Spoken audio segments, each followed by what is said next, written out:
Hello friends, जय माँ बगलामुखी जय निवासी। देखिए, मैं अभी भी काड़ूबाई में ही हूँ। मुझे निकलना है। आज तो मैं निकल ही जाऊँगी क्योंकि मैं धावजी पाटिल का दर्शन करके घर पहुँचना है मुझे।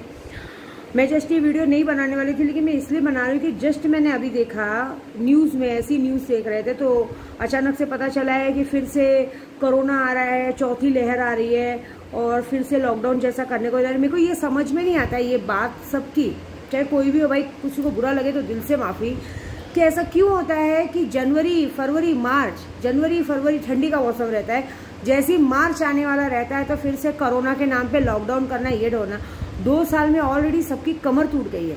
अभी धीरे धीरे कैसे कैसे सब सुधरा, धीरे धीरे स्कूल सब लोग चालू है, धीरे धीरे सारे स्कूल्स चालू है, सब कुछ चालू है। फिर ये कौन सा नाटक चालू हो गया, कोरोना आ गया, ये आ गया, वो आ गया।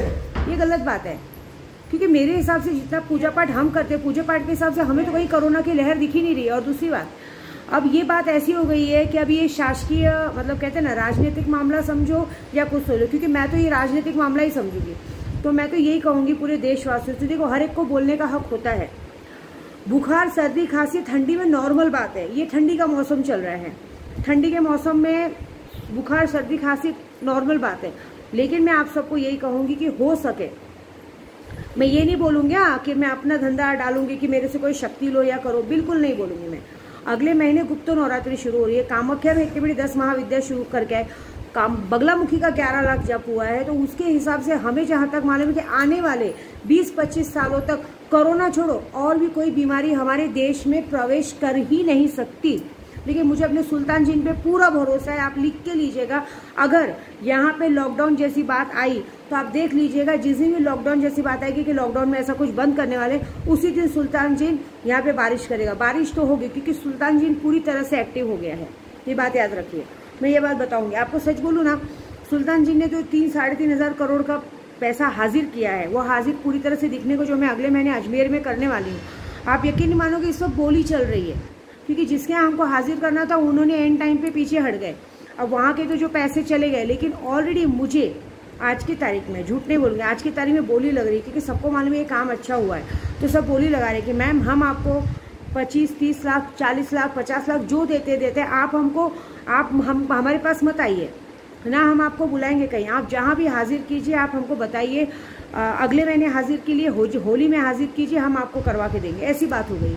मतलब सुल्तान जिन की ताकत का सबको अंदाज़ा हो गया है, क्योंकि बहुत सारे जनों को, एक का अभी सुल्तान जिन के एक का बोला था कर्जा था बहुत, उन्होंने बोला मैम हमारा बहुत दिनों से क्या बोलते हैं PF बैंक में कुछ पैसा रुका रहता है, बहुत 2 सालों से रुका हुआ था।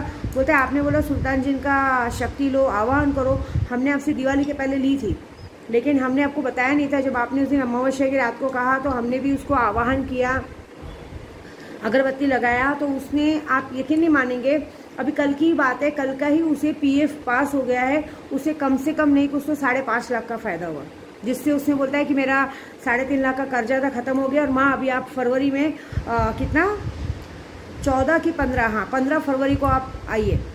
कहाँ का बात है मालूम है, राज संबत, मतलब राजस्थान में राज संबत करके कोई जगह है, वहाँ का मामला है, वहाँ पे मुझे बुलाया गया है। एक है तमिलनाडु में एक आदमी है जिसने सुल्तान जिन की शक्ति ली तो नहीं थी, लेकिन बोला माँ मैंने आजमाने के लिए, आपने बोला अगरबत्ती सिगरेट लगाओ, मैंने आपकी तस्वीर रखी सामने और वो किया। आप यकीन नहीं मानोगे, सुल्तान जिन का था, मेरी बीमारी थी, वो बीमारी मैं आपको बोल के नहीं बता सकता, लेकिन कोई तो बीमारी थी जिसकी वजह से मेरी बीवी मुझे बार बार मायके छोड़ के चली जाती थी। मैंने वो चीज़ की, और आपको सच बोलूँ, अब मुझे सुल्तान जिन लेना है, आप मुझे सिर्फ 2-3 दिन का टाइम दीजिए, मैं पैसे अरेंज करता हूँ। मेरी बीवी ऑलमोस्ट सामने से घर आ चुकी है और बस अब वो बीमारी पूरी तरह से हटने वाली है, तो मैं चाहता हूँ कि आपकी शक्ति लेके हम वो काम करें। तो ये सारा इतना सारा प्रूफ दे रहा है, क्योंकि सुल्तान ने किया। मैंने पहले ही कहा है, आने वाले 2023 में कुंभ, मीन, वृश्चिक, तुला राशि का ग्रह नक्षत्र इतना खराब है कि अगर इनसे आप लेन देन भी करेंगे, इनसे आप कोई पैसे का लेन देन भी करेंगे तो आप घाटे में ही जाएंगे, आपका लेन देन नहीं रुकेगा। दूसरा, इस हफ्ते कल सैटरडे से ये सैटरडे के अंदर इन राशियों के घर में मौत होनी पक्की है, इन राशियों के अंदर मौत होनी पक्की है। कन्या राशि का मिला जुला है, लेकिन कन्या राशि को भी यही कहेंगे किसी से जबरदस्ती पंगा ऐसा मत लो। लेकिन जो राशि मैं बता रही हूँ, मैं आपको एक अक्षर बताती हूँ। तुला राशि में ज़्यादातर आर अक्षर वाले जाति ज़्यादा होते हैं, आर अक्षर हो गया और भी पता नहीं कौन से अक्षर हो गए, वो जाति ज़्यादा होते हैं। कुंभ राशि में एस अक्षर वाले ज़्यादा होते हैं, मीन राशि में सी, एच और क्या बोलते हैं द डी, फिर ऐसे बहुत सारी नंबर्स होते हैं। कन्या राशि में पी अक्षर, ये सब बहुत ज़्यादा होते हैं। ये तो कन्या राशि में इतना वो नहीं है, लेकिन तो भी उन पे भी बहुत भारी है, 6 महीना बहुत भारी। लेकिन कुंभ, मीन, तुला और वृश्चिक राशि का समझ लो 2023 बहुत खराब है। उसमें मैंने कहा भी आपको कि आने वाले 2023 में एक्सीडेंट हो सकता है, मौत हो सकती है, सब कुछ हो सकता है। ऑलरेडी 2 दिनों में बहुत जगह से ये बातें आ चुकी हैं।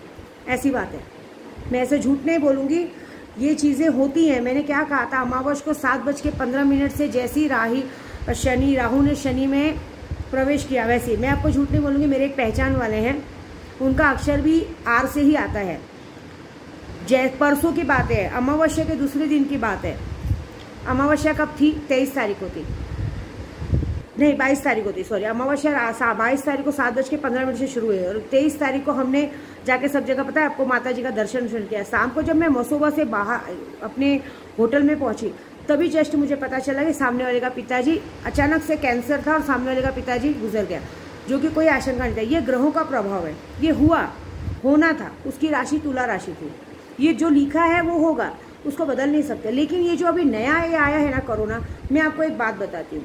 विद्या देवी है आपके साथ, विद्या देवी आपकी पूरी पूजा करेगी, क्योंकि अगले महीने हम जाने वाले अजमेर, वहाँ पे क्या बोलते हैं, हाजिर करने। वहाँ पे जो कहते हैं ना, जन्नत का दरवाजा खुलेगा और बाबा की छठी रहेगी, तो उसमें तो दर्शन मिलेंगे ही मिलेंगे, ऐसी कोई बात नहीं। दूसरा, एक और बात, यहाँ पे अभी अगर बाई चांस अभी कोरोना की वजह से अगर कुछ भी हुआ, तो भी हम एक ऐसी जगह ढूंढेंगे जहाँ पे ये पैसे हाजिर किए जाएंगे। अब जिसको भी जो बोली लगाने, जो सबसे पहले नंबर 1 पे आएगा, उसका हम पैसा ले लेंगे। क्योंकि आज 25 तारीख है, जिन्नाथ ने 18 से 25 तारीख बोला था। अभी 18 से 25 तारीख के अंदर जो बोली में पास होगा, उसका हम 12 बजे के अंदर जिसकी भी बोली पास होगी, जो बोलेगा कि हाँ हमको हाजिर करके तो हम इतना पैसा देते हैं, उसके लिए मैं हाँ बोल दूंगी कि भाई मैं पीछे क्यों हटूँ। दूसरा, ये जो कोरोना का आपको लग रहा है, अगर आपके घर में आपका बच्चा बीमार है, खांसी आ रही है, सर्दी आ रही है, आप कुछ नहीं करना, घर में ही पहले उसका इलाज करना। बाहर हॉस्पिटल मत लेके जाना, क्योंकि बाहर अगर आप गलती से हॉस्पिटल लेके गए, उसको ब्लड टेस्ट कराया, तो ये बात पक्की है कि ये काम हो चुका रहेगा। मुझे तो आज शर्म आती है लोगों पे कि पॉलिटिक्स के मामले में लोगों ने इस तरह से एक बीमारी को खेल बना लिया, क्योंकि जहाँ तक विद्या देवी जानती है, ये बीमारी आने वाले 20-25 सालों में कहीं नहीं आएगी। बच्चे स्कूल जाएंगे, बच्चे अपना पूरा एग्जाम देंगे। और ये मेरा वादा है, क्योंकि मैं 3 तारीख को, मैं आपको बोल रही हूँ, 3 तारीख को मैं अपनी गुरु के पास निकल रही हूँ। मेरी लक्ष्मी बहन है गुरु, राजस्थान निकलूंगी। 5 तारीख को गुरु के पास पहुँचूंगी। गुरु के पास पहुँचने के बाद वहाँ से मैं उज्जैन जाऊँगी, उज्जैन से मैं माहौरगढ़ जाऊँगी, माहौरगढ़ से मैं तुलजा भवानी वो सब पूरा करके, अक्कलकोट करके फिर मैं बॉम्बे आऊँगी। तो मैं ये वादा करती हूँ कि मैं वहाँ जाके पूरा पूजा हवन सब करूँगी, कि इस बार मैं इस चीज़ को तो जीतने नहीं दूँगी। और मैं आज ही अभी सुल्तान जी को आह्वान करूँगी कि अब ये मुसीबत किसी के घर नहीं आए, अब ये मुसीबत कहीं नहीं आनी चाहिए।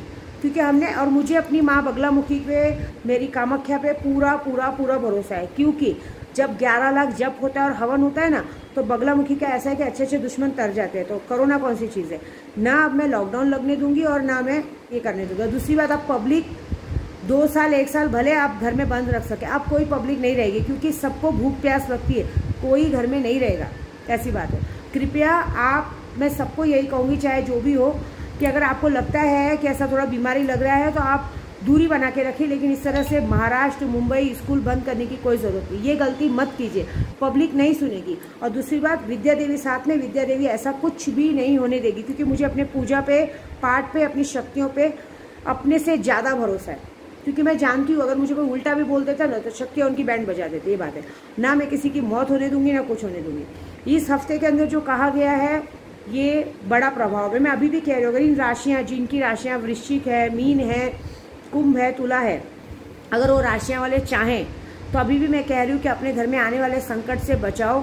महाकाली की शक्ति लो। महाकाली की शक्ति बहुत ज़्यादा प्राइस नहीं है, महाकाली की शक्ति मात्र सिर्फ 11,000 की, मुझे नहीं चाहिए ज़्यादा पैसा, 11,000 की, जिसमें आपको महाकाली का मंत्र मिलेगा, महाकाली का साक्षात्कार दर्शन मिलेगा। मैं सिद्धि करके दूंगी 24 घंटे में, जिसके साक्षात्कार दर्शन करने से, उस मंत्र से बीमारी दूर होती है, दुश्मन पलंग पे लेटता है, आपका दुश्मन पलंग पे लेट जाएगा, जहाँ भी जाओगे मान प्रतिष्ठा बढ़ेगी। बस इससे ज़्यादा नहीं बोलूँगी।